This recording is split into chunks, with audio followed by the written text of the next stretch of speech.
एगो आवश्यक सूचना बा कि आप लोग पानी का बोतल ना फेंके। खेसारी भैया हमनी के बीच में मानसी जी बानी भाई, अपनी के होस्ट दोस्त, हम चाप की हो खाती है, जोरदार ताली बजे, जोरदार ताली बजा के स्वागत करिए आप सब। नहीं, तालियां मेरे लिए अब नहीं बजनी चाहिए, क्योंकि जब बगल में इतने hot and handsome Khesari Lal ji खड़े हो तो तालियां अगर मेरे लिए बजेगी तो फिर ये बहुत गलत बात हो जाएगा। ये बताइए, अगर हॉट हम हैं तो आप क्या हैं?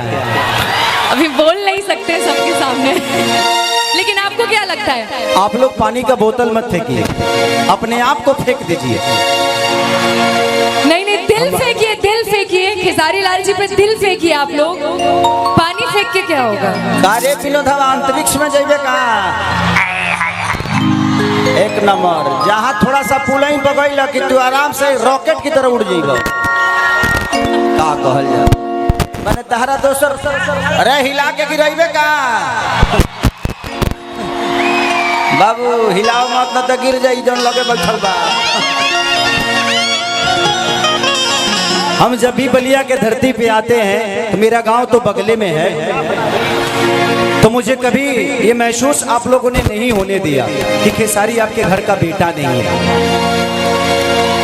हमारे बड़े भाई राघवेंद्र भैया, जिनके सौजन्य से कार्यक्रम हमेशा, और मेरे बड़े भाई उमा शंकर सिंह जी, आज हमने के भतीजा के रिसेप्शन में बनी जा, और ये कार्यक्रम हमारा बजाते जे भैया के घरे जब कार्यक्रम होला तो उमा शंकर भैया कार्यक्रम ना करावे, यज्ञ करा देले।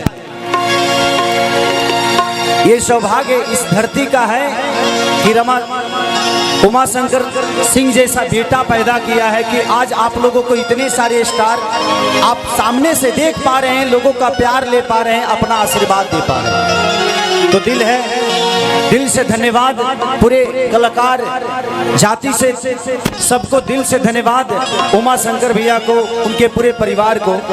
और आज इस चेहरे पे मुस्कुराहट अगर है तो इसका श्रेय आप सबको जाता है।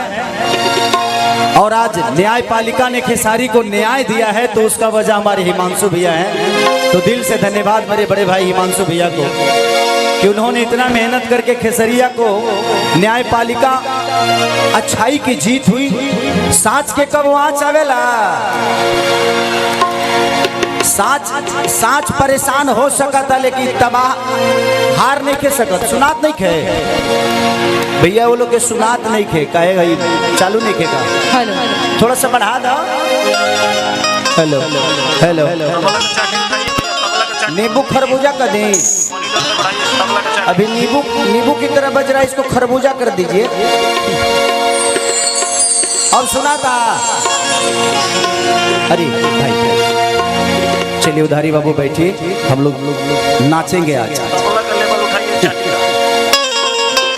चलिए जितना लोग भी आइल बा बलिया के धरती आज रसड़ा में, ये दूसरी बार हम कार्यक्रम करतनी। एक बार 351 बहिन सन के शादी रहे हो में हम और रवि किशन जी आई रहनी जा, और इतना भीड़ की कोनो ऐसा जगह बाकी ना रहे। और आज वही सैलाब फिर से भैया के दरवाजा पर, और भैया के प्यार करे वाला दिल से प्रणाम है उमा शंकर भैया को। प्रिंस यूकेसी और हमारे बड़ भैया रमेश भैया, प्रिंस यूके सिंह जेकर आज रिसेप्शन बा, तो दुल्हा दुल्हन के जोड़ी हजारों हजार बरिस बरकरार एकरा खरी पूरा शुभकामना। चाहे के एगो जोरदार तनी ताली बजा के आशीर्वाद दे दिलो दुल्हा दुल्हन के। अच्छा, दुल्हा दुल्हन के एंट्री होके वाला बा, तो थोड़ा सा आप लोग थोड़ा सा साइड दे दीजिएगा ताकि दुल्हा दुल्हन को आने में कोई प्रॉब्लम नहीं, क्योंकि आज उसी दुल्हा दुल्हन की वजह से खेसरिया जी हिलावे वाला बा। और मेरे साथ बहुत सारे कलाकार आए हैं। हाँ, काजल रखवानी जी आई हैं, अक्षरा सिंह जी आई हैं, सपना चौहान जी आई हैं। भैया ये संभव नहीं है, हमें लोग बैठे के कह भी लोग खड़ा करे वाला लोग हैं। अब बताई हूँ करे के कहीं कि तू बैठा तो के मुड़िए पर बैठ जाई है ना, हो तू जहाँ बाड़ा ध के धैले रही बाबू, तनी मुनी जे चुक भइल तो ते रॉकेट खानी चंद्रयान पर चल जेबे। तो ध्यान दियो, आराम से अब ओकरा ऊपर मत जा ना तो डायरेक्ट ऊपर निकल जीबो ओने कोनो रास्ता नहीं है। देखा बाबू